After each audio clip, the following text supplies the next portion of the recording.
Question ऐसा था कि फाइंड सेट ए बोल दो या find order pair a comma b, एक ही बात है। तो 2a² + 3b² = 35 था। ए और बी कैसे थे? इंटीजर्स। तो कौन से इंटीजर्स ए और बी जो इसको सेटिस्फाई कर रहे हैं वो अपने को एक तरह से बतलाने थे, है ना। तो सबसे पहले किया गया था हमने 2a² = 35 माइनस क्या आ गया यहाँ से 3b²। a² की वैल्यू निकाल लिया था इन टर्म्स ऑफ b², तो आया था 35 - 3b²/2। ठीक है, अब यहाँ से हमने वैल्यू पुट करना स्टार्ट कर दिया था। b² की जगह हमने क्या रखा? 1। b² की जगह आप 0 भी रख सकते थे, है ना, इंटीजर है तो। अच्छा, b² की जगह निगेटिव नंबर रख सकते थे क्या? b² को -1 रख सकते हैं क्या? Yes sir. रख सकते थे क्या? Yes sir. No sir. क्या हम b² को यस सर। -1 रख सकते थे क्या? Yes sir. नहीं रख सकते थे, नहीं रख सकते थे, नहीं। क्यों? क्योंकि b² = -1 नहीं रख सकते ना, क्योंकि यहाँ से b, देखो b कैसा है? इंटीजर है ना। तो किसी इंटीजर का स्क्वायर कभी निगेटिव हो सकता है क्या? इंटीजर तो छोड़ो, किसी रियल नंबर का स्क्वायर कभी निगेटिव हो सकता है क्या? No sir. तो क्या b² की वैल्यू -1 लिखना सही है क्या किस फॉर एनी रियल नंबर?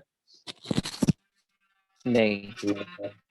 तो b² की वैल्यू निगेटिव नहीं हो सकती है ना। अगर कोई पूछे कि x² की वैल्यू -1 कौन से रियल नंबर x के लिए होगी? For what real values of x for which x² = -1? तो answer is x belongs to what? 0। x belongs to क्या? Real number. नहीं, रियल नंबर नहीं। 5। देखिए अभी भी थोड़ा समझने में दिक्कत हो रही है। Yes sir. किसी रियल नंबर का स्क्वायर, जब हम स्क्वायरिंग करते हैं तो कैसी वैल्यू आती है? पॉजिटिव आती है ना। किसी नंबर का स्क्वायर करते हैं हम तो कैसी वैल्यू मिलती है हमें? Non always, negative. हाँ, ऑलवेज ग्रेटर देन 0 या इक्वल टू 0। x² की वैल्यू कभी भी नेगेटिव हो सकती है क्या? No sir. x² की वैल्यू कभी नेगेटिव हो सकती है क्या? No sir. नहीं। No x² sir. नंबर है वो या तो क्या होगा? ऑलवेज ग्रेटर देन 0 होगा या इक्वल टू 0। इक्वल टू 0 कब होगा x²? जब x 0 होगा। और अगर हम x की वैल्यू 0 के अलावा कुछ भी रखेंगे तो x² की वैल्यू ऑलवेज ग्रेटर देन कैसा दिखेगा? 0 दिखेगा। ये बात समझ में आ रही है ना। तो यहाँ पे ये समझ में आना चाहिए कि b² के वैल्यू हमने नेगेटिव क्यों नहीं रखा, 1 रखा, फिर 2, 4, 9 ऐसे रख रहे हैं, निगेटिव नहीं रखा हमने, है ना। b² को 0 रख सकते थे क्या? हाँ, रख सकते थे। b² = 0 when b is 0 and b is integer, चलेगा। 0 is an integer। तो b² की जगह 0 नहीं रखा क्योंकि वो दिख रहा है। b² की जगह 0 रखोगे आप तो 35 - 0 35/2। तो a² = 35/2। तो a की जो वैल्यू आएगी वहां से वो इंटीजर थोड़ी ना आएगा, तो अपने आप में इंटीजर है। समझ पा रहे हैं? a² = सामने कुछ परफेक्ट स्क्वायर दिखेगा तभी तो a आएगा, क्या वहां से इंटीजर आएगा। लेकिन अगर a² के सामने परफेक्ट स्क्वायर नहीं दिख रहा है तो a की वैल्यू जो आएगी वो इंटीजर आएगी क्या? No sir. सर। नहीं आएगी। हाँ, तो ये बात समझ में आनी चाहिए कि b² = 0 रखेंगे तो वहां से a जो आएगा वो इंटीजर नहीं आएगा, बट b² को हम 0 रख सकते थे। ओके, तो यहाँ समझ में आना चाहिए b² की वैल्यू हम नेगेटिव नहीं रखेंगे, 0 रखने पे भी a इंटीजर नहीं आ रहा। फिर हमने रखा 1। तो जब हमने b² = 1 रखा देन a² क्या आ गया? 35 - 3 32 32/2 16। तो a² = 16 देन a = क्या? +-4। तो कितने ऑर्डर्ड पेयर a, b बनाए जा सकते हैं? अच्छा, जब b² 1 है तो b² 1 है मतलब b की वैल्यू क्या है? एक तरह से +-1 है ना। when b² = 1 then b is what? +-1। तो अगर a +-4 है तो b की वैल्यू क्या है वहां पे? +-1। तो कितने a कॉमा b लिखे जा सकते हैं? a कॉमा b लिखना है आपको, ये जो हमने लिखा है यहाँ पे a कॉमा b लिखा है, तो अगर a4 लिया कितने कॉम्बिनेशन बन सकते हैं? 4 बन जाएंगे ना, a4 b1 a4 b-1 a-4 b1 और a-4 और b-1, मतलब इन a कॉमा b जो लिखे हुए हैं ये सारे इसको सेटिस्फाई कर रहे हैं, है ना। a की जगह 4 रख दो, b की जगह 1 रख दो, या a की जगह 4 या b की जगह -1, या इन टर्म कोई भी रख दो यहाँ a और b की जगह, वो रखेंगे तो वैल्यू कितनी आएगी उस केस में? 35 आएगी। रख के देख सकते हो, जैसे -4 1 रखा तो -4 रखेंगे तो कितना आएगा? a स्क्वायर कितना आएगा? 16 आएगा। 16 इंटू 2 32, और b की जगह 1 रख रहे हैं आप तो 3 इंटू 1 3, 32 प्लस 3 35। अच्छा, b स्क्वायर इक्वल टू 1 तो चेक कर लिया हमने, फिर b स्क्वायर इक्वल टू 2 रखा तो 35 माइनस 6, है ना। b स्क्वायर की जगह 2 रखा तो 35 माइनस 6 कितना हो गया? 35 माइनस 6 12 29 29। और वो तो छोड़िए, पर यहीं से दिख रहा है जो हमने रिजेक्ट किया था कल पिछले क्लास में, बी स्क्वायर इक्वल टू 2 रख नहीं सकते, है ना, क्योंकि बी भी कैसा नंबर है? इंटीजर। तो बी स्क्वायर इक्वल टू 2 रखेंगे तो बी की वैल्यू जो आएगी वो +-√2 आएगी, जो कि इंटीजर नहीं आएगी। तो आपको बी स्क्वायर भी कैसे रखने पड़ेंगे? परफेक्ट स्क्वायर, तभी जाके बी कैसा मिलेगा आपको? इंटीजर मिलेगा। तो जैसे बी स्क्वायर 2 रख दिया, यहाँ से बी इंटीजर नहीं आएगा, बी स्क्वायर 3 नहीं रख सकते, बी स्क्वायर फिर क्या रख सकते हैं? 4 रख सकते हैं। तो बी स्क्वायर 4 रखेंगे तो बी इंटीजर आएगा +-2। अच्छा, बी स्क्वायर जब 4 रखा तो ए स्क्वायर की वैल्यू आ गई थी क्या? 23/2, तो ये तो इंटीजर है नहीं, है ना, तो ए तो इंटीजर आएगा है नहीं, पहली बात तो ये रिजेक्ट हो गया, ये नहीं हो सकता। फिर बी स्क्वायर 5 नहीं रखेंगे क्योंकि बी भी इंटीजर है, तो परफेक्ट स्क्वायर ही रखना पड़ेगा। तो 4 के बाद नेक्स्ट परफेक्ट स्क्वायर क्या है? 9। तो बी स्क्वायर इक्वल टू 9 रखा, then what we get? 9 into 3 27, 35 minus 27 is 8, है ना, तो 8/2 is 4। तो यहाँ से अब देखो a स्क्वायर इक्वल टू 4 आ गया, देन a इक्वल टू क्या? +-2, और b स्क्वायर इक्वल टू 9 था, तो मतलब b की वैल्यू क्या थी एक तरह से? +-3। अब अगर हमको a, b लिखना है ऑर्डर पेयर a, b के फॉर्म में, तो क्या क्या ऑर्डर पेयर लिखेंगे इन दोनों से? a2 b3 a2 b-3 और a-2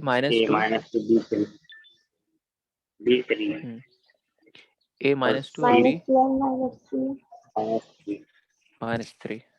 तो अच्छा, बी स्क्वायर 9 लिख दिया, 9 के बाद नेक्स्ट परफेक्ट स्क्वायर क्या आएगा? 9 के बाद 16।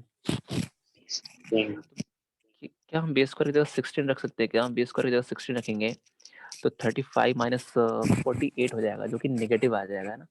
तो ए स्क्वायर के सामने अगर नेगेटिव नंबर रहेगा तो क्या वहां से एक कोई रियल आएगा? क्या रियल नंबर का स्क्वायर नेगेटिव होता है क्या? No sir.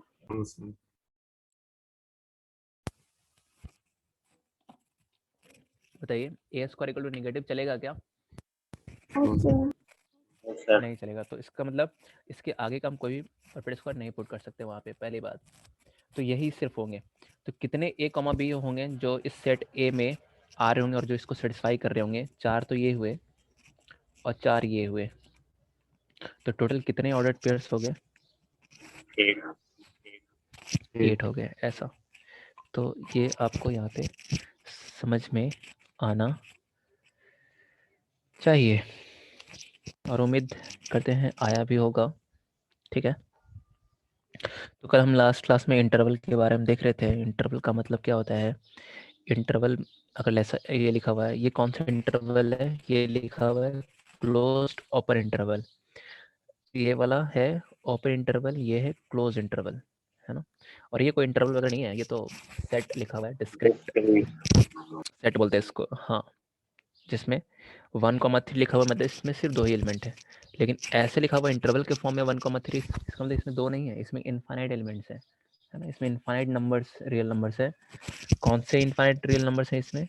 जो 1 and 3 के बिटवीन में 1 and 3 के बिटवीन में क्या लाई कर रहे हैं ना, 1 and 3 के बिटवीन में लाई कर रहे हैं, ये सारे नंबर्स इस इंटरवल में इंक्लूडेड है, ठीक है। और ओपन का मतलब क्या हुआ कि 1 and 3 इंक्लूडेड नहीं है। देखो कोई भी इंटरवल हो, इंटरवल का मतलब तो ये है कि 1 and 3 के बिटवीन सारा रियल नंबर इंक्लूडेड है उसमें। ओपन क्लोज का मतलब ये है कि बाउंड्री वाले जो पॉइंट्स है ना वो इंक्लूड है या नहीं है, बस वो उसके लिए नाम लिखा हुआ है ओपन क्लोज, क्लोज ओपन ऐसा। तो इसमें कौन सा इंक्लूडेड है इस वाले में, सेट ए में, वो है क्या 1 इंक्लूडेड है बट 3 इज नॉट इंक्लूडेड। इसमें 1 and 3 both are not included. हाँ एक्सक्लूडेड है। और इसमें 1 and 3 जो है वो दोनों कैसे हैं, इंक्लूडेड। इंक्लूडेड। ठीक है ओके। तो इसी में आगे हम ऐड करते हैं, लिखो length of interval.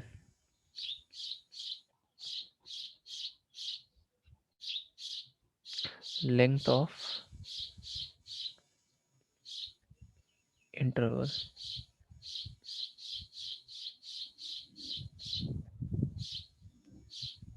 Length of interval. Length of interval का मतलब क्या है, जैसे मान लीजिए ऐसा लिखा हुआ है कहीं पे, ये a कॉमा b या फिर open interval a comma b या फिर open close open interval a comma b, मतलब ये चारों जो लिखा था हमने, अगर हम इनकी लेंथ की बात करें, ये चारों इंटरवल है तो इसकी लेंथ जो आएगी वो कितनी आएगी, वो आएगी b माइनस ए, है ना। अगर ऐसा लिखा हुआ है, यहाँ a है यहाँ b है, तो a से b कट का ये जो ये लिख रहे हैं ना,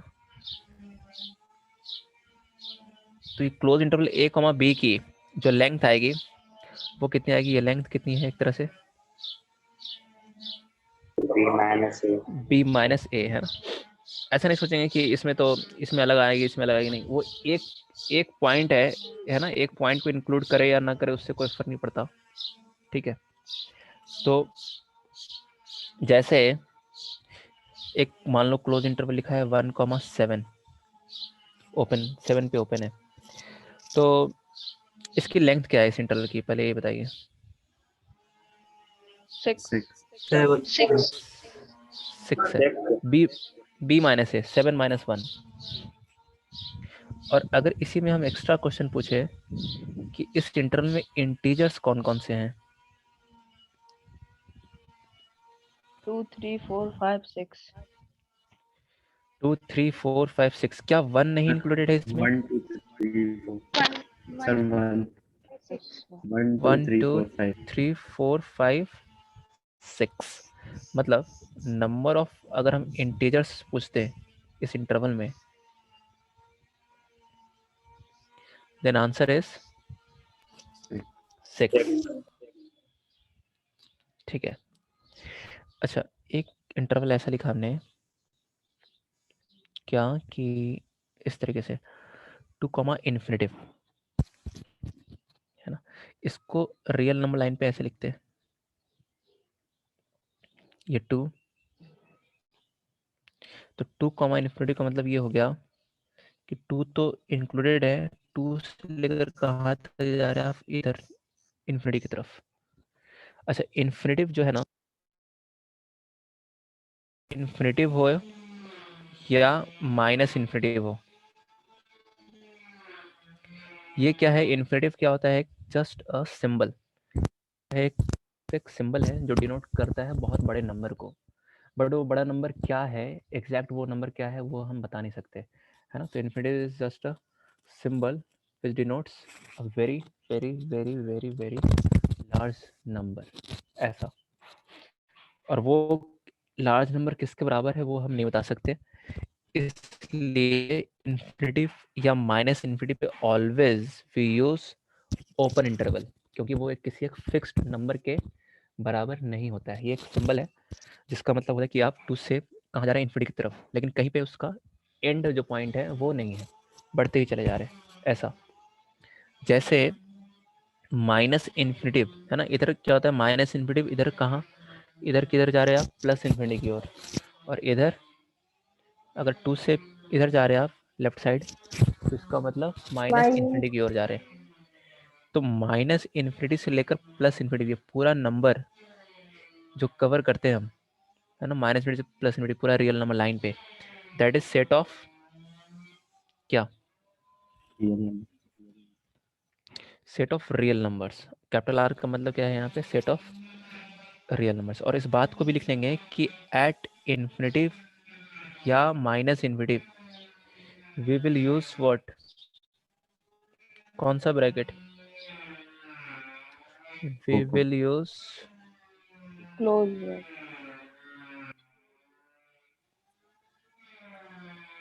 ओपन, क्लोज नहीं, वी विल यूज क्या, ओपन ब्रैकेट है ना। आज थोड़ा सा यहाँ पे पास में काम चल रहा है, इस वजह से थोड़ा सा बैकग्राउंड डिस्टर्ब कर रहा होगा, ठीक है। लेकिन आवाज़ मेरी आपको सुनाई दे रही है ना क्लियर? Yes. ओके तो इसका ध्यान रखना क्या, कि इन्फिनिटी या माइनस इन्फिनिटी पे हम ऑलवेज जो यूज करेंगे वो कैसा ब्रैकेट यूज करेंगे, ओपन यूज करेंगे, क्योंकि इन्फिनिटिव और माइनस इन्फिनिटिव जो है वो क्या है, सिर्फ एक सिंबल है ना, विच डिनोट्स क्या, very very very large number, but वो क्या लार्ज नंबर, वो क्या है वो हम बता नहीं सकते। अच्छा, जब भी आप इंटरवल लिख रहे होते हैं, जैसे अभी जितना भी हमने यूज यहाँ पे किया है, तो ध्यान रखना छोटा नंबर पहले लिखते हैं, बड़ा नंबर बाद में लिखते हैं, है ना। ऐसा नहीं लिखते हैं कि क्या, कि 4,1 ये लिखना गलत है ना। बड़ा नंबर हमने पहले लिख दिया है, 4 से 1 ये लिखना गलत है, ऐसे नहीं लिखेंगे इसको। सही तरीका क्या है लिखने का, 1, बताइए, 1,4। अच्छा, ये सही तरीका है क्या, 3, minus infinitive? No sir. No sir. नहीं है, नो सर, क्या लिखेंगे इसको, Minus infinity, infinity 3. कॉमा 3। हाँ, माइनस इन्फिनिटी से 3, ये सही है, ये सही है। अच्छा, ये वाला no sir. Yes sir. No sir, no sir. नहीं, इसको लिखेंगे 10, क्या, 10, infinity. इन्फिनिटिव, ऐसा। चलिए, एक सबसेट जो हेडिंग चल रहा था उसी के अंदर ये हेडिंग था, तो इसी पे एक बेस्ट एक छोटा सा क्वेश्चन आपके सामने आ रहा है, which of the following are true.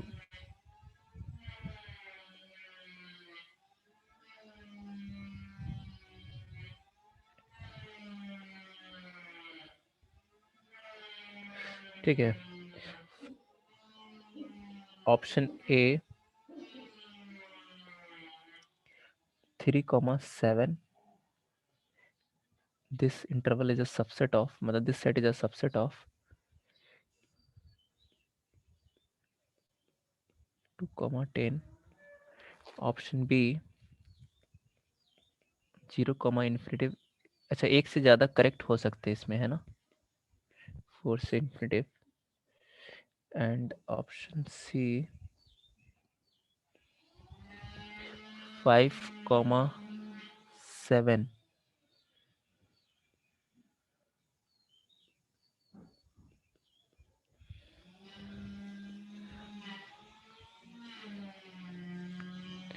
D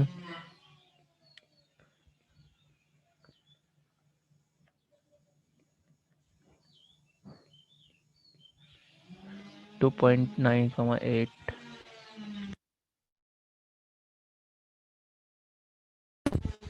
तो आराम से सोच कर बताइए कौन सा सही है।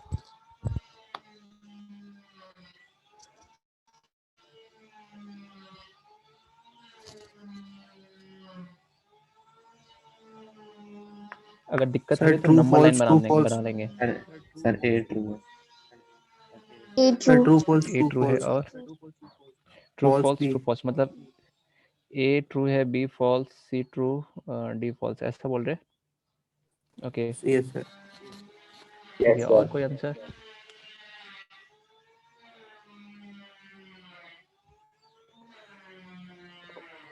और किन्हीं का कोई answer?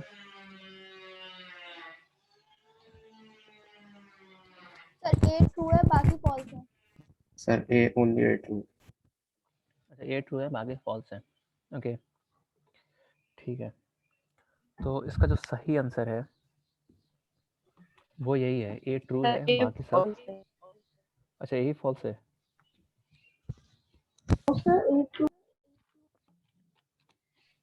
A is true and all is false.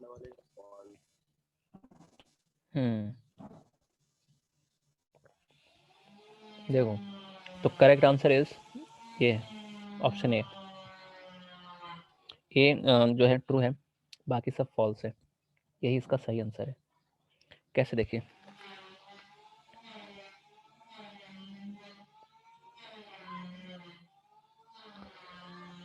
क्या बोल रहे हैं? अच्छा, ए ट्रू कैसे है पहले देखो, पहला इंटरवल है 3,7 इज अ सबसेट ऑफ क्या 2,10 ऐसा बोला है। अब ये ट्रू है या फॉल्स है, इसको चेक करते हैं। कैसे देखिए,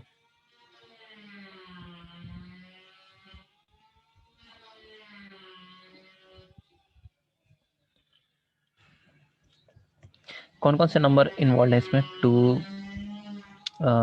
3, 7, 10। एक इंटरवल जो है ना 3,7 है, ये रहा 3,7। तो इसको इसको बनाया। अच्छा, ये जो नंबर लिखे हैं वो आप ऑलवेज ऐसे ही लिखेंगे, इसी ऑर्डर में, ऐसे नहीं कहीं 2 को कहीं लिख दिया, 7 कहीं लिख दिया। नंबर्स लाइन पे लिख रहे हैं तो वो numbers must be in increasing form में ही तो होंगे। तो 2, 3 से 7 और 3 और 7 दोनों इंक्लूडेड है। तो ये तो हमने बना दिया कौन सा सेट, ये वाला। और ये क्या कर रहा है, 2 से 10 ओपन कह रहा है, ये है ना ओपन, ओपन 2 से 10। तो बताइए क्या ये सेट, मतलब इस सेट का हर एक एलिमेंट इसमें आ रहा है क्या? Yes, sir. Sir, Sir. आ रहा है ना ये सेट, ये सारा सेट देखिए इसमें आ रहा है, इस नंबर लाइन पे, इस वाले इंटरवल में। तो इसका मतलब ये जो होगा वो क्या होगा, एक तरह से इसका सबसेट होगा, ये करेक्ट है। और वो ऐसे दिख रहा है ना कि 2 और 10 के बीच में 3 और 7 दोनों आएंगे क्या? Yes sir. देखिए ये जो पूरा इंटरवल है वो इसके अंदर एक तरह से मतलब आ रहा है ना। 2, 3 और 7 दोनों नंबर्स जो हैं वो इस इंटरवल में इंक्लूडेड है। 3 भी आ रहा है इसमें, 7 भी आ रहा है इसमें, और 3 और 7 के उनका सारा नंबर्स भी इसमें आ रहा है। तो yes, it is a subset. अच्छा, ऑप्शन बी क्यों गलत हो रहा है, बता सकते क्या? ऑप्शन बी था 0 से infinitive is a subset of 4 से इन्फिनिटिव। एक तो है कि रियल नंबर लाइन पे देख लो, क्या क्या है इसमें नंबर्स इन्वॉल्व, 0, 4 और इन्फिनिटिव। ओके, तो एक कह रहा है 0 से इन्फिनिटिव, 0 पे ओपन, तो ये हो गया 0 से इन्फिनिटिव, सही बनाया देखो। और दूसरा क्या कर यस रहा है, सर। 4 से इन्फिनिटिव, 4 से इन्फिनिटिव, ये हो गया। तो क्या ये वाला सेट 0 से इन्फिनिटिव, ये पूरा, ये लाइन जो बनाया हमने, वो पूरा ये लाइन इस वाले में आ रहा है क्या? नहीं, इतना पोर्शन नहीं आ रहा जी, है ना। ये वाला पोर्शन कहाँ आ रहा है 0 से 4 तक, बताइए। Yes. तो ये पोर्शन इसमें नहीं आ रहा है। तो कहने का मतलब क्या हुआ कि ये जो है इस सेट का हर एक एलिमेंट इसमें प्रेजेंट नहीं है, तो ये सबसेट नहीं है। वो ऐसे ही दिख रहा था कि इस इंटरवल में देखो क्या 1 आ रहा है क्या? क्या 0 से इन्फिनिटी में 1 आएगा क्या? Yes, Yes, sir. sir. Yes sir. अच्छा, 1 इसमें आएगा क्या 4 के आगे, मतलब no sir, 4 No, से sir. no इन्फिनिटी में के sir, बिटवीन में आएगा क्या? नहीं आएगा। तो 1 तो बिल्कुल इसमें है नहीं लेकिन 1, हाँ 1 इसमें है लेकिन 1 इसमें नहीं है, तो इस सेट का हर एक एलिमेंट इसमें प्रेजेंट नहीं है, therefore this set is not a subset of. तो ये लिखना सरासर गलत है। ओके, थर्ड ऑप्शन क्यों गलत हो रहा है, बताइए रीजन। सर, इसमें 7 इंक्लूडेड नहीं है। ये है सही आंसर, क्योंकि इसमें क्या रहा है, इस सेट में 7 आ रहा है क्या, देखो Yes, sir. Yes, sir. 7 Yes, जो है इस sir. इंटरवल में है, लेकिन 7 इस इंटरवल में है क्या, नहीं है। तो इस सेट का हर एक एलिमेंट इसमें प्रेजेंट नहीं है, देयरफॉर ये जो सेट है वो इस सेट का सबसेट है या नहीं है, नहीं है। डी, डी देखो भैया, डी क्यों नहीं है, 2,7 ऐसा लिखा हुआ है जी, क्यों नहीं है ये, इसमें 2 नहीं है present. हाँ 2 इस सेट में तो आ रहा है, बट 2 इसमें नहीं है, इसमें 2 इंक्लूडेड नहीं है, ये ऐसा। तो अगर रीजन लिखना चाहते हो तो ऐसे लिख सकते हो कि 7 जो है वो इस सेट में आ रहा था, but 7 does not belongs to 5,7, therefore set is not a subset of this set, ऐसा।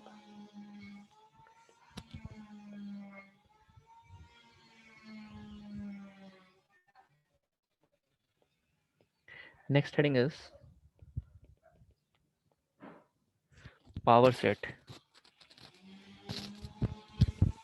इसमें लिखेंगे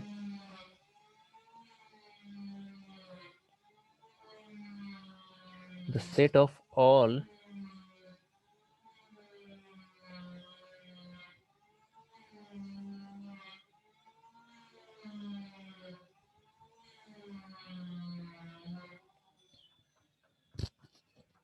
the set of all subsets of set A is called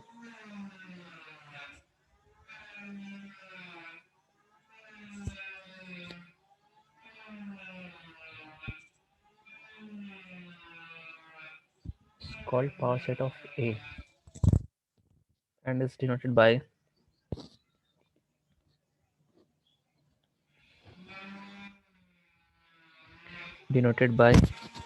P of A। ऐसे यहाँ तक नोट कीजिए।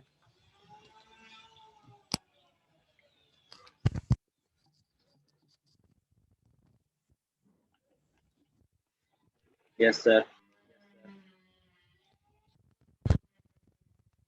Yes, sir. क्या कर रहा है, the set of all subset of set A is called power set of A and is denoted by P of A, है ना। एग्जांपल समझते हैं क्या कर रहा है ये। जैसे सेट A लिखा है हमने, ये 1,2, क्या इसके सबसेट्स बता सकते हैं कितने आएंगे और कौन कौन आएंगे। 4 4 subset. 5 0, 1, 2, 1, 5 1 2 2, और ये 1, 2. 1,2। तो what is power set, power set मतलब P ऑफ A बराबर, वो पावर सेट किसका सेट होता है, सेट A के, है ना। द सेट ऑफ किसका set, all the subsets of set A, set A के जितने भी सबसेट्स हैं इनका सेट, इनका सेट मतलब इन 4 नंबर्स का सेट, मतलब क्या हुआ, इन चारों को एक कर्ली ब्रैकेट में लिखना, वो क्या कहलाएगा, इन चारों, वो सेट जो कहलाएगा वो इन चारों का क्या कहलाएगा, सेट कहलाएगा। मतलब ऐसे 5 1 2 1,2। तो सबसेट्स तो ये आ गए, इनका सेट मतलब इन चारों को एक कर्ली ब्रैकेट में लिखना, ये सेट जो है वो क्या कहलाएगा, दिस सेट इज अ, ये सेट के जो एलिमेंट्स हैं, ध्यान से देखो, ये जो इस सेट के जो एलिमेंट्स हैं वो क्या है, एक तरह से ए के एलिमेंट्स हैं या फिर ए के सबसेट्स हैं ये। subsets. Sets. हाँ, पावर सेट ऑफ ए के जो एलिमेंट्स होते हैं वो सेट ए के एलिमेंट्स नहीं होते हैं, वो तो सेट ए के सबसेट होते हैं। तो ये जो चारों लिखे हुए हैं वो सेट ए के क्या है, सबसेट्स हैं। तो इनका सेट मतलब इन चारों को एक कर्ली ब्रैकेट में लिखना, that set is known as Power set. Power set. तो एक नोट तो यहाँ पे देखिए बनता है, वो क्या कि अगर सेट ए में m एलिमेंट्स हैं, then number of elements in power set of A, अगर सेट ए में क्या है, m एलिमेंट्स है, then number of elements in क्या, पावर सेट ऑफ ए, इस पावर सेट ऑफ ए में कितने एलिमेंट्स होंगे, ऐसा पूछ रहा है यहाँ पे। ठीक है, तो सोचो पावर सेट ऑफ ए में कितने एलिमेंट्स होंगे, जितने ए के सबसेट होंगे, क्योंकि सबसेट ही तो पावर सेट ऑफ ए के एलिमेंट्स होते हैं, राइट? Yes, sir. Yes. भाई ए के जितने सबसेट्स होंगे उतने ही तो पावर सेट ऑफ ए के क्या होंगे, एलिमेंट्स होंगे, क्योंकि उन्हीं सबसेट्स का सेट जो होता है वो होता है पावर सेट ऑफ ए। तो अब सेट ए में अगर m एलिमेंट्स हैं तो बताओ इससे कितने सबसेट्स आएंगे, ये तो पहले लिखा रखा है। 2 to the power n. हाँ, टू द पावर m, तो उतने ही क्या होंगे, पावर सेट ऑफ ए के क्या होंगे, उतने ही एलिमेंट्स होंगे। तो ऐसे लिखने का मतलब इसको क्या पढ़ेंगे, number of elements in power set of A, तो this is also equal to क्या, 2 की पावर m। एक क्वेश्चन हम यहाँ पे लिख रहे हैं,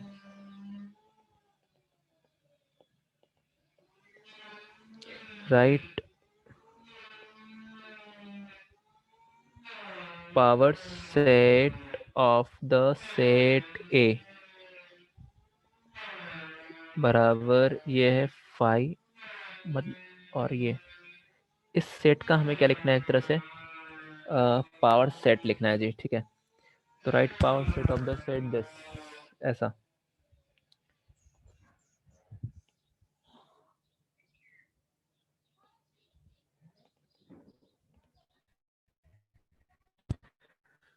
तो खुद से ट्राई करेंगे क्या, ऐसे इसमें कितने एलिमेंट्स हैं, सेट ए में कितने एलिमेंट्स हैं, 1. एक हैं, दो हैं, सेट ए में नंबर ऑफ एलिमेंट्स कितने हैं, 3 है, या 1. पता नहीं चल पा रहा कितने हैं, 1 1। 1 2. 2 हाँ 1 कैसे बता रहे हैं, 2 एलिमेंट्स है ना, कॉमन देखो ये है कर्ली ब्रैकेट, ये लगा हुआ है यहाँ पे, है ना, इसके अंदर कितने एलिमेंट्स दिख रहे हैं आपको, तो एक ये और एक ये, तभी तो बीच में कॉमा लगाया है, तो इसमें 2 एलिमेंट्स हैं, तो इसके क्या लिखने हैं आपको, पावर सेट ऑफ ए लिखने हैं। तो थोड़ा सा 5 इसलिए दिया कि आप थोड़ा उसमें क्या है कंफ्यूज आएंगे, कैसे कहाँ ब्रैकेट लगेगा, कहाँ नहीं लगेगा, कहाँ लगेगा, ये इसमें थोड़ा सा रहेगा आपके दिमाग में ऐसा सोचने का।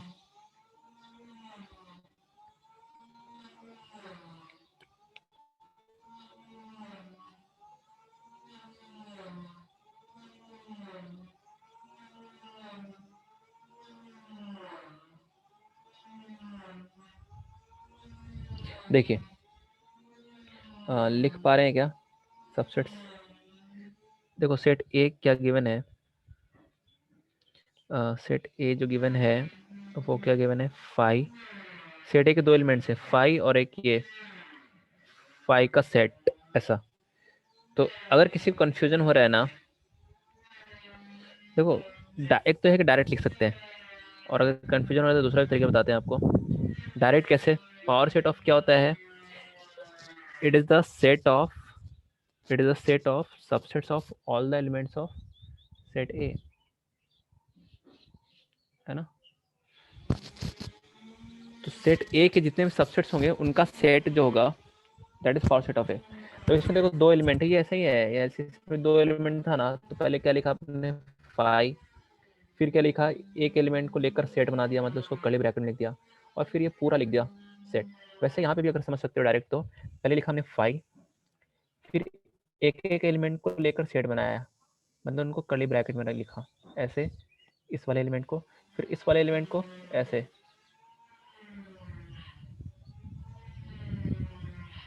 और फिर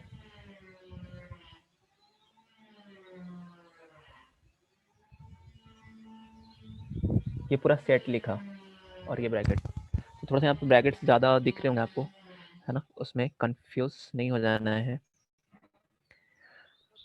चलो दूसरा तरीका समझते हैं, इसमें हो सकता है थोड़ा सा लग रहा हो कि इतने ब्रैकेट्स कैसे कैसे आ रहे हैं। तो उसके लिए जैसे ये था यहाँ पे क्या,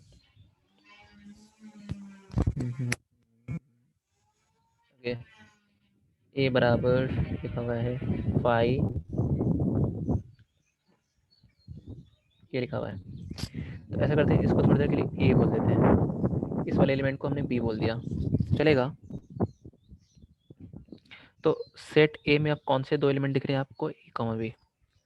क्या इन दो एलिमेंट्स के रिस्पेक्ट में आप पावर सेट ऑफ ए लिख सकते हो क्या? बताओ क्या लिखेंगे power set of A? Set of all the Phi. Subsets of set A, phi A, A B. B, A, B. A comma B. ऐसा है ना। अब क्या करो, अब ये इसका पावर सेट ऑफ लिखा है, लेकिन हमें तो इसका लिखना है, इस वाले का। तो वापस ए की जगह क्या रख देंगे, फाई, और बी की जगह क्या रख देंगे, ये पूरा सेट। समझ रहे हैं? ए की जगह रखा जाएगा फाई, और बी की जगह रखेंगे ये पूरा सेट, ये पूरा सेट। ठीक है जी। तो रखेंगे तो क्या आपको ऐसा दिखेगा क्या जो यहाँ पे लिखा हुआ है? Yes, sir. फाई Yes, ए की जगह sir. रखा आपने फाई, और बी की जगह रखा ये वो पूरा सेट, ऐसे।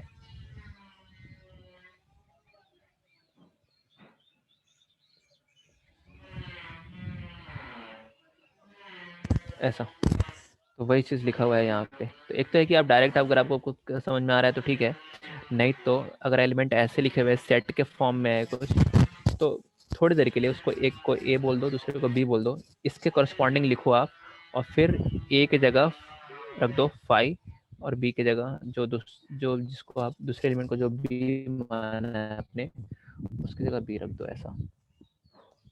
ठीक है, नोट कर लीजिए इसको। नेक्स्ट क्वेश्चन ऑब्जेक्टिव है कि the number of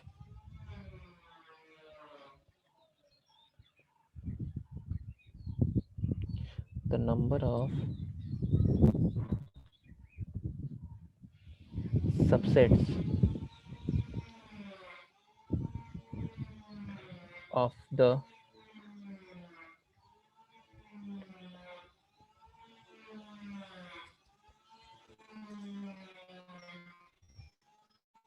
power set of set A 7, 10, 11, और ऑप्शन ऐसा लिखा हुआ है, 4 ऑप्शन दिए हुए हैं, 32,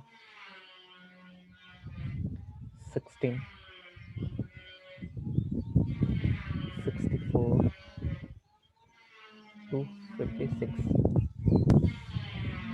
तो इसको ट्राई कीजिए, क्या लिखा हुआ है, the number of subsets of the power set of set A is.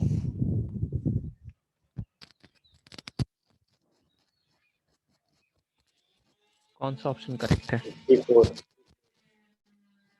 64, okay.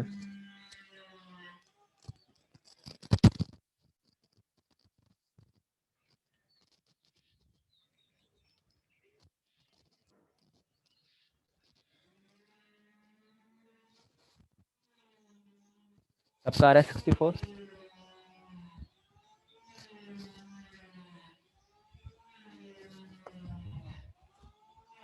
Yes, sir. 64 ही आ रहा है सबका?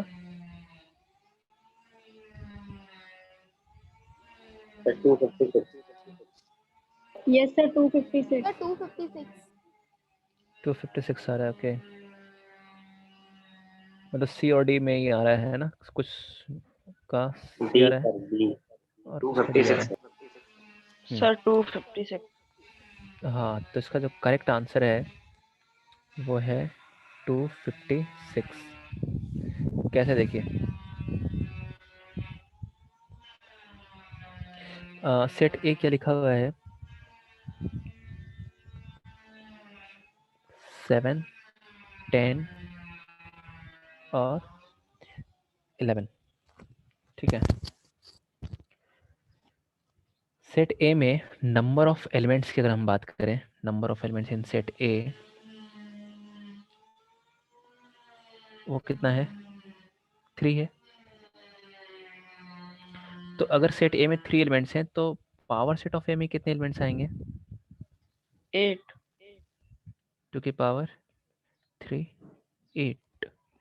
अब क्वेश्चन इज कि पावर सेट ऑफ ए में पावर सेट ऑफ ए के नंबर ऑफ एलिमेंट्स नहीं पूछा है, क्या पूछा है कि number of subsets of the power set of set ए।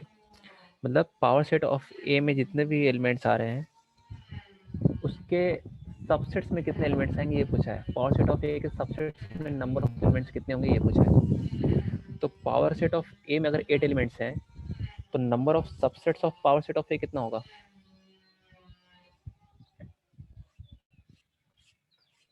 2 की पावर 8। Yes, sir. तो number of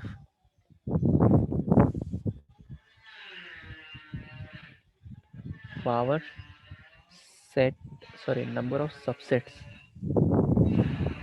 number of subsets of set A, of set A नहीं, पावर सेट ऑफ ए। ठीक है, तो पावर सेट ऑफ ए कितना हो जाएगा? 2 की पावर 8 मतलब 256 ऐसा।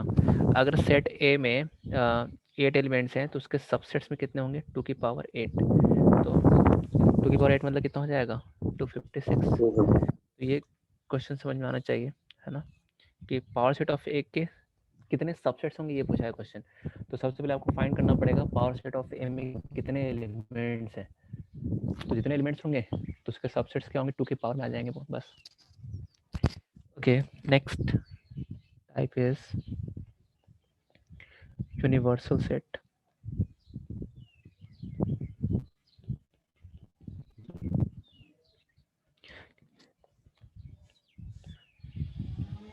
A set consisting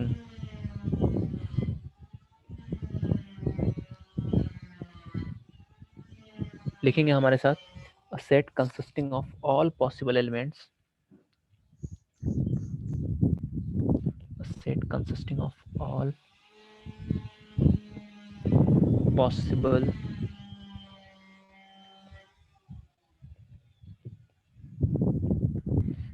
elements। थोड़ा सा पेज जो है ना हम लाइनिंग वाली भी ले सकते हैं।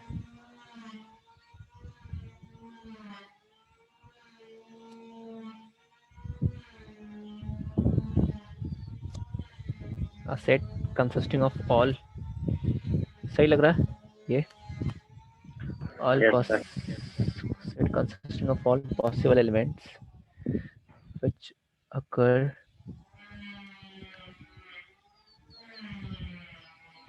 in the discussion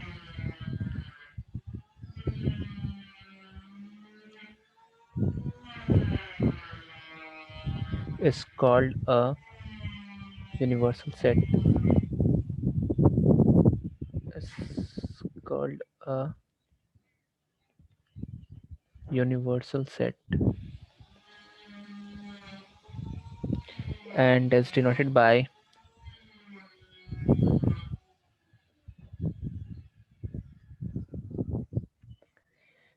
ऐसे डिनोट करते हैं, यूज टाइप थोड़ा इस तरीके से, ठीक है। तो क्या लिखा है? A set consisting of all possible, ठीक है।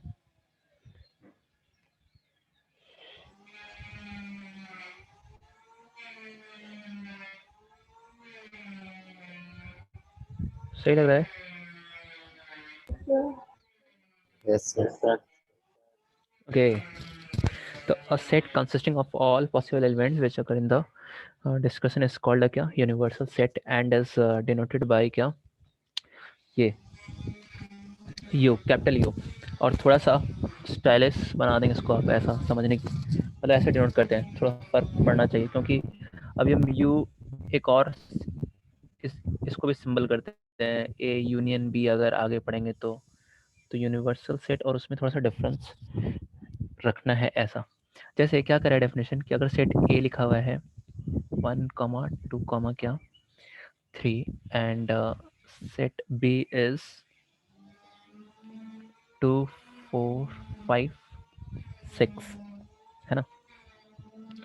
तो इसके कॉरस्पॉन्डिंग हम एक यूनिवर्सल सेट बना सकते हैं। 2 सेट यहाँ पे लिखा हुआ है, या चलो एक सेट और ले लेते हैं।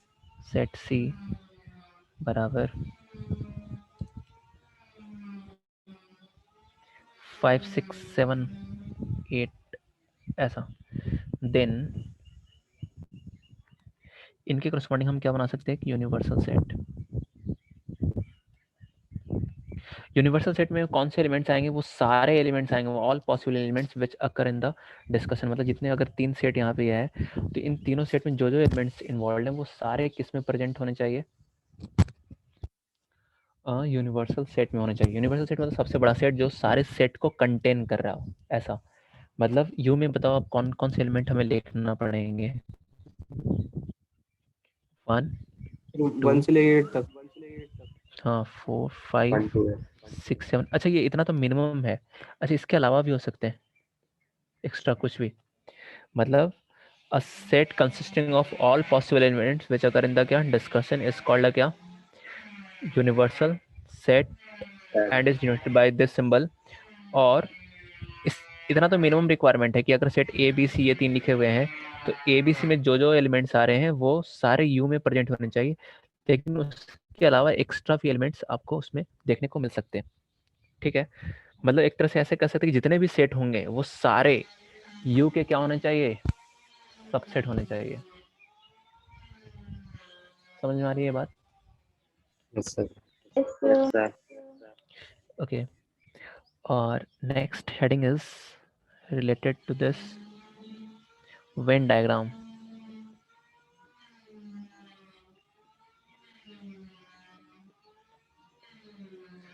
वेन डायग्राम, ठीक है। तो okay, Venn diagram, Venn diagram में क्या होता है, वेन डायग्राम में ये होता है कि रेक्टेंगल और सर्कल दो चीज़ यूज होती है। चलो लिख लो पहले कि रेक्टेंगल जो यूज होता है वो for universal set, rectangle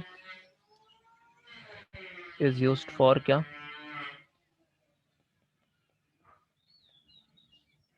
universal set, ठीक है। और इसके अंदर जो सर्कल यूज करते हैं हम, circles in the rectangle,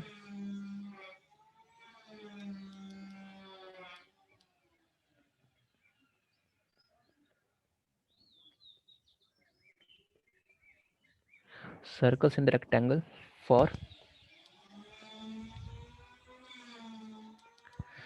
subsets of क्या,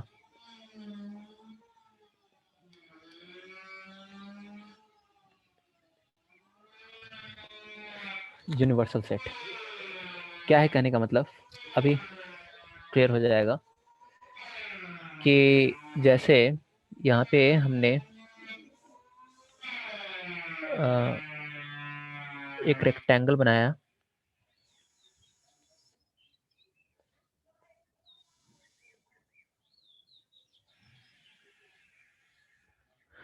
ठीक है।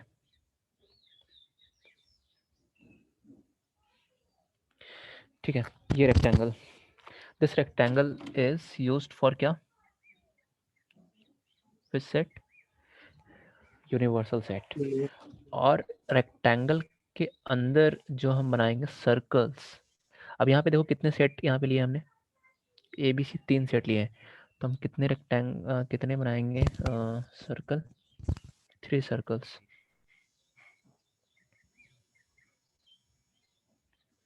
ठीक है।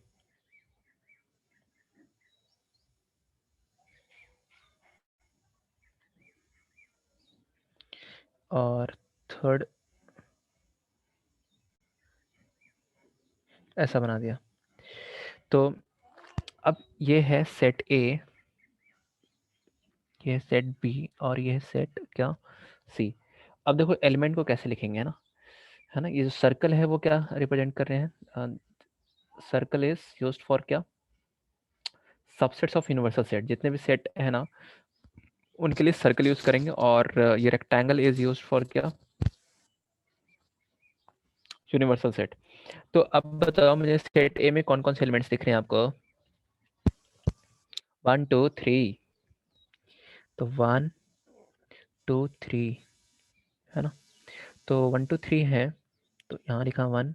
अच्छा 2 पता है कहाँ लिखना पड़ेगा हमें? यहाँ लिखना पड़ेगा, क्यों? क्योंकि 2 is the element which also element of set B, right, common element of A and B, ऐसा बोल सकते हैं, राइट। तो 2 जो है वो ए के भी सर्कल में आना चाहिए और बी वाले सर्कल में भी आना चाहिए, ऐसा कह सकते हैं, नहीं? बताओ। Yes, sir. और सेट ए के तो एलिमेंट्स लिख दिया हमने यहाँ पे। सेट बी में क्या लिखा हुआ है? 2 4 5 6। अच्छा बी और सी में कुछ कॉमन है क्या? बी और सी में कोई एलिमेंट्स कॉमन जो दिख रहा है आपको? 5 6 5 और 5 6, 6 तो 5 और 6 वो हमने यहाँ पे लिखना, कहाँ पे? बी, वो वाला जो बी और सी में कॉमन रीजन है, मतलब वो वाला पोर्शन जो बी में भी आ रहा है और सी में भी आ रहा है, ठीक है। ओके, और बी में कौन से एलिमेंट्स हैं? 2 सॉरी 4, तो 4 यहाँ लिखा जाएगा। एलिमेंट्स लिखने भी आने चाहिए। 2 4 5 6, तो 2 पहले लिख दिया हमने, जो ए का भी एलिमेंट इसलिए यहाँ लिखा है, बी वाले सर्कल में भी आ रहा है। 5 6 सेट सी में भी आ रहा है, तो 5 6 हमने यहाँ पे लिखा, ठीक है, क्योंकि बी और सी में कॉमन है। और बी के कौन से एलिमेंट रह गया बचना? 2 5 6 तो लिख दिया पहले, सारे हो गए। 4 भी लिख दिया, सारे हो गए। सेट सी में कौन से एलिमेंट और रह गया लिखना, लिस्ट करना? 5 6 तो लिख दिया है, 7 and 7 8 8, तो 7 और 8। अच्छा यूनिवर्सल सेट में कौन कौन है? 1 से लेकर 8 तक तो ही है, साथ साथ 2 एक्स्ट्रा एलिमेंट कौन कौन है? 9 एंड क्या, 10। तो 10 वो कहाँ लिखेंगे? 9 एंड 10 जो है वो यू के एलिमेंट्स तो हैं, बट ए बी सी के एलिमेंट्स नहीं है, तो ए बी सी सर्कल के वो हमें बाहर लिखने पड़ेंगे, है ना। तो कहाँ लिखेंगे हम उसको? 9 यहाँ लिख दिया, 10 यहाँ लिख दिया, ऐसे, ठीक है। वो तीनों सर्कल के बाहर लिखने पड़ेंगे, लेकिन बट बाहर मतलब ऐसा नहीं कि इधर लिख दिया, यहाँ पे लिख दिया 9 10, ये गलत हो जाएगा। मस्ट बी इन द क्या, single रेक्टेंगल, हाँ, rectangle क्योंकि वो यू के एलिमेंट्स है ना, तो वो इसके अंदर ही होने चाहिए, बाहर नहीं, ठीक है। तो ये है वेन डायग्राम। सर अब लेकिन सर हर एक, इसमें ये बीच में जगह है वो तो तीनों में कॉमन है। हाँ ये वाला जो पोर्शन है, ये वाला, ये कौन सा पोर्शन है? ये वो पोर्शन है जो ए में भी आ रहा है और बी में भी आ रहा है और क्या, सी में भी आ रहा है। लेकिन ए बी सी में कुछ कॉमन एलिमेंट्स है क्या यहाँ पे, बताइए? No sir. नहीं है। अगर मान लीजिए ऐसा रहता है यहाँ पे कि 11 इसका एलिमेंट होता, 11 इसका भी एलिमेंट होता और 11 इसका भी एलिमेंट होता, देन हम यहाँ पे क्या लिस्ट करते? यहाँ पे 11, लेकिन अभी ऐसा है नहीं तो इसलिए खाली छोड़ देंगे, ठीक है। कुछ अगर कॉमन नहीं है तो, यस जैसे सर। यहाँ पे देखिए ए और सी में कुछ कॉमन नहीं था, तो इस वाले भी पोर्शन को हमने ऐसे ही खाली छोड़ रखा है। ओके, तो इसके बाद वेन डायग्राम के बाद लिखेंगे, ये आपको ये पेज हमने थोड़ा सा चेंज किया, दिखने में आपको दिक्कत तो नहीं हो रही ना? सही no दिख रहा है sir आपको? ओके, हेडिंग लिखेंगे सम ऑपरेशंस ऑन सेट्स।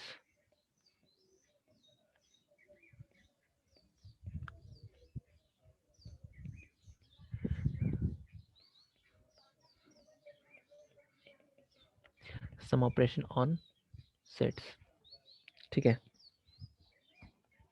तो पहला क्या ऑपरेशन है वो लिखेंगे, वो है union, union of sets.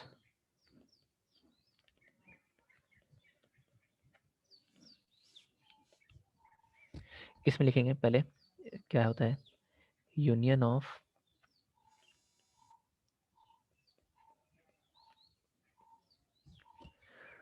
To sets A and B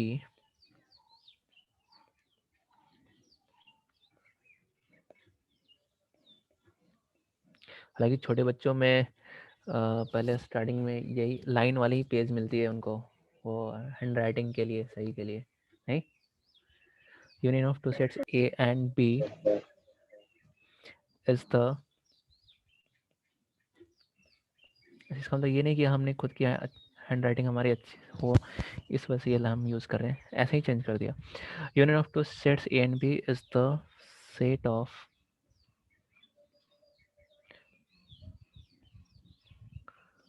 all those elements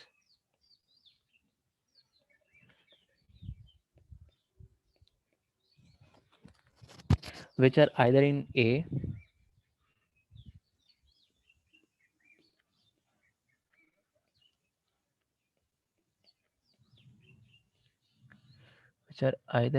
A or in B or in both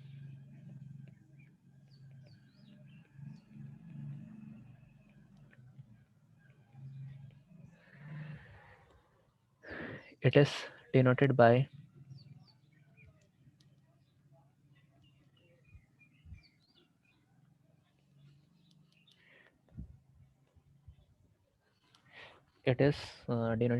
A union B ऐसे,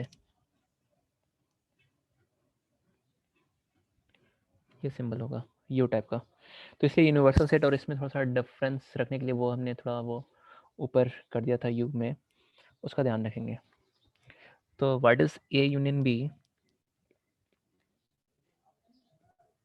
ए union B is the set of elements. अगर हम इसको सेट बिल्डर फॉर्म में लिखेंगे तो कैसे लिखेंगे? ए union B का मतलब हो गया इसमें जो एलिमेंट्स आएंगे वो क्या आएंगे? एक्स,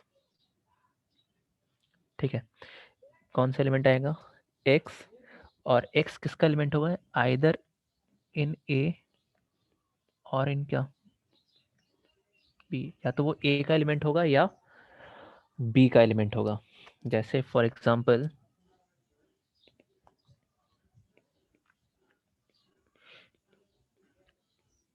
सेट ए लिया हमने, मान लीजिए क्या 1 2 3 एंड सेट बी इज 3 4 5,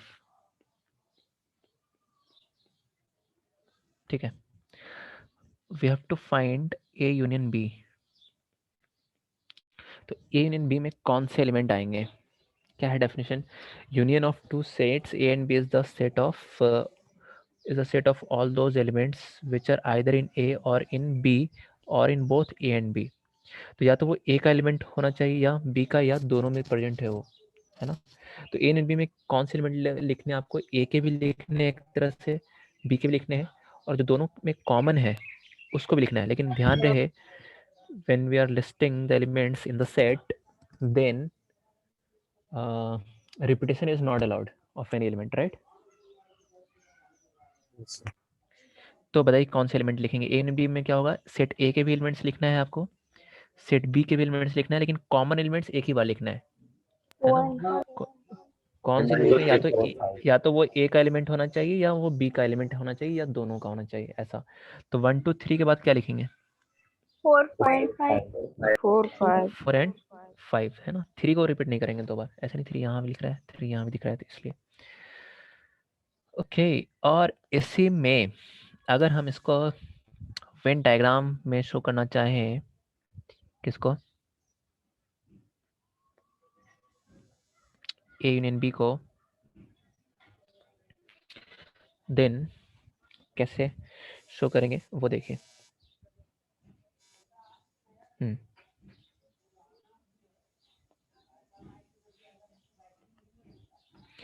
दो सेट है यहाँ पे ए और बी, तो इसलिए 2 सर्कल यूज होगा। ऐसे क्यों बनाते हैं? अलग अलग सर्कल क्यों नहीं बनाते हैं? इसलिए बनाते हैं कि अगर कोई कॉमन एलिमेंट्स होगा, है ना, तो वो हम यहाँ पे लिस्ट कर सकें, इसलिए ऐसे बनाते हैं। इंटरसेक्टिंग नहीं होगा तो कोई बात नहीं, खाली भी रह सकते हैं या अलग अलग भी बना सकते हैं उसके लिए सेपरेट। कुछ कॉमन नहीं है तो सेपरेट भी बना सकते हैं। जैसे अभी दूसरा एग्जांपल लेंगे उसमें क्लियर होगा। चलिए, तो ये सेट ए है, ये सेट बी है। अब अगर एलिमेंट्स को लिखें तो यहाँ पे बताइए कॉमन एलिमेंट्स क्या है? कुछ है क्या? कुछ 3 है। तो सबसे पहले कॉमन एलिमेंट्स लिखो, यहाँ लिख दिया। फिर यहाँ पे 1 2 और बी में 4 5, और वेन डायग्राम में ये किस तरीके से रिप्रेजेंट होगा, ए इन बी का मतलब क्या हो गया एक तरह से,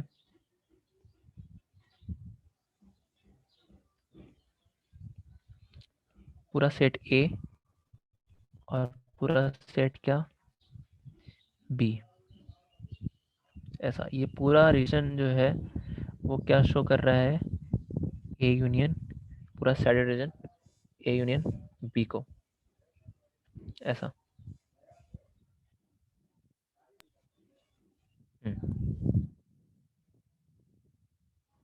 एलिमेंट्स नहीं दिख रहे हैं क्या, 1 2 3, ठीक है। यहाँ पे लिख देंगे आप इस तरीके से, क्या ये है यूनिवर्सल सेट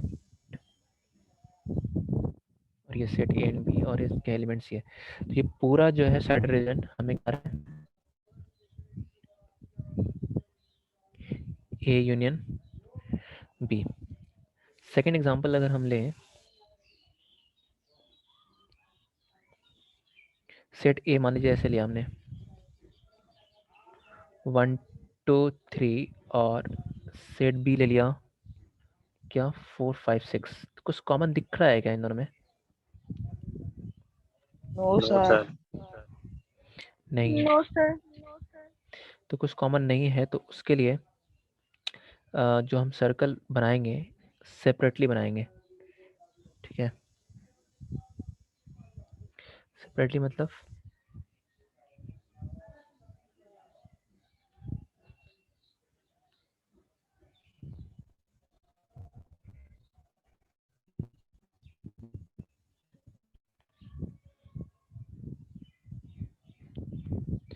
ये सेट ए और क्या सेट बी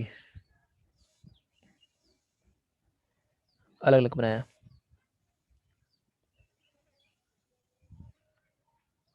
ठीक है। ए और बी एलिमेंट्स लिखेंगे तो क्या लिखेंगे एलिमेंट्स में, 1 2 3 ए में और बी में 4 5 6। अब यहाँ पर ए यूनियन बी का मतलब क्या हो गया, ये पूरा रीजन है ना, ये पूरा रीजन ऐसा,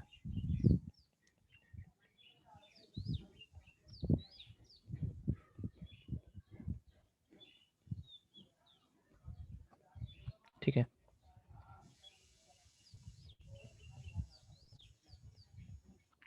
ये है ए यूनियन बी,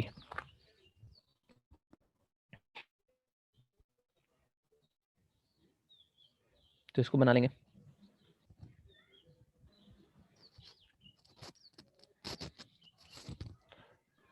सर अगर क्वेश्चन में सेट डी तक हुआ तो? कहाँ तक हुआ,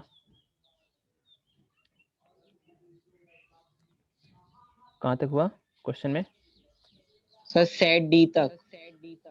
डी तक, सी और डी मतलब 4 सेट हुआ ऐसा? Yes sir. हाँ, तो उसमें सबसे पहले देखना पड़ेगा कि कुछ किन किन में कॉमन है। अगर मान लीजिए ए बी सी 3 में कुछ कॉमन है और डी सेपरेटली अगर कॉमन नहीं है कोई भी एलिमेंट्स, तो 3 को एक साथ जैसे हमने यहाँ बनाया ना, अगर तीनों में कुछ कॉमन है तो ऐसा बना देंगे और डी को सेपरेट बना देंगे, ठीक है। और अगर मान लीजिए चारों में कॉमन है, हालांकि जो आपके बुक्स में या मॉडल में जो मिलेगा वो मैक्सिमम कितने सेट के लिए मिलेगा, वो 3 सेट के लिए मिलेगा। तो चारों में अगर कॉमन है कुछ एलिमेंट्स तो फिर उसको चौथा सर्कल फिर यहाँ बनाएंगे, और वो जो रीजन होगा, जैसे 3 है ना यहाँ पर, ये वाला रीजन, ये जो कॉमन वाला 3 का, तो चौथा सर्कल फिर ऐसा बनाएंगे जिससे क्या होगा कि ये वाला जो रीजन होगा फिर किस में आएगा, फिर वो चारों का क्या कहलाएगा, एक तरह से कॉमन कहलाएगा। बट ऐसा मिलेगा है नहीं आपको, है ना, उसके लिए ज़्यादा नहीं है। और अगर कुछ कॉमन नहीं है या सिर्फ आपको दिख रहा है ए और बी में कॉमन है, सी और डी कॉमन नहीं है, तो आप सेपरेट ऐसे बना सकते हैं सी और डी को, और ए और बी कॉमन है तो ए और बी को ऐसे बना दिया।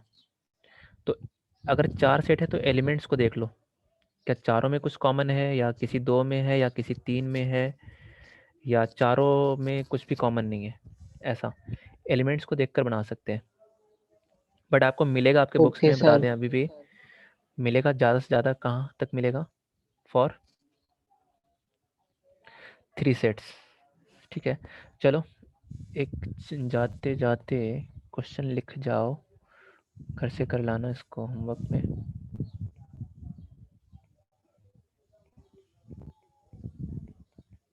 अच्छा, होमवर्क के लिए हमने कहा था कि अभी मॉडल नहीं मिला है, तो इस वजह से हम नहीं होमवर्क दे पा रहे हैं उससे। तब तक के लिए आपको जो करना था वो करना था NCERT, राइट? तो उसमें Yes, क्या sir. आपने होमवर्क किया? एक्सरसाइज 1.1, 1.2, 1.3 3, क्या sir. क्या? Yes, sir. 1.3 तक कर लिया। किसी को डाउट है उसमें? Yes, चल हम अगली बार हम जो नेक्स्ट क्लास होगा ना, तो अगली बार हम NCERT को भी इस पेज में हम इंसर्ट कर लेंगे।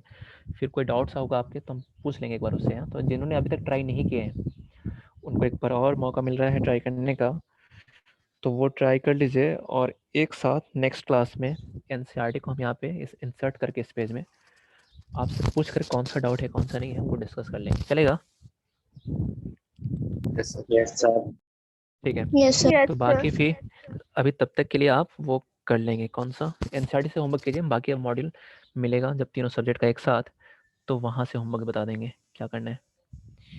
क्वेश्चन अभी एक कुछ छोटा सा क्वेश्चन लिख लीजिए। If I denotes null set, then find Sir. बताइए। तो पर मेरे पास तो एनसीईआरटी बुक्स नहीं है। अरे वो वहाँ से देख लीजिएगा, ऑनलाइन PDF मिल जाएगी आपको। ओके। हाँ, जिनके पास नहीं है वो PDF से काम चलाएंगे अभी।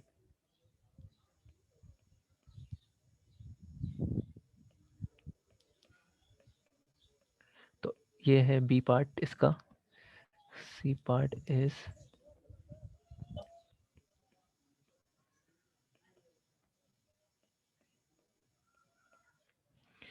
हाँ 1 2 3 1 2 1 2 3 4 1 2 3 4। D पार्ट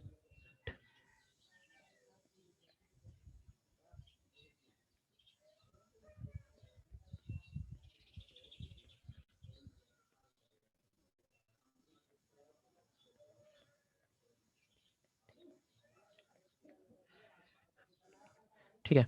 तो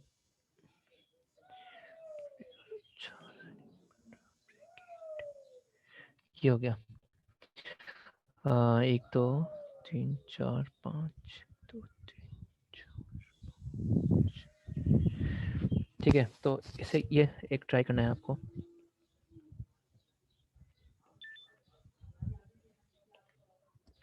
ऐसा करके आएंगे इसको try. Yes, sir. Yes, sir. तो Yes, sir. ऐसे ही अब जब तक मॉडल नहीं मिलता तो कुछ जो क्वेश्चन है अलग से हम यहाँ पे लिख के दे देंगे लास्ट में 5 मिनट में, और फिर आप उसको ट्राई कीजिएगा। बाकी होमवर्क अभी NCERT से रहेगा, तो अगली क्लास में हम उसको डिस्कस करेंगे इंसर्ट करके इसमें। ठीक है, ओके देन। आज सबने नोट कर लिया क्या? इसको हटा दें ये Yes, पेज sir. यहाँ से अब। यस चलिए, सर। Yes, sir. तो वक्त हो गया है आज की क्लास को समाप्त करने का, तो हम यहाँ पर इस क्लास को एंड कर रहे हैं। Thank you, sir. Thank you, okay, sir. Welcome welcome welcome.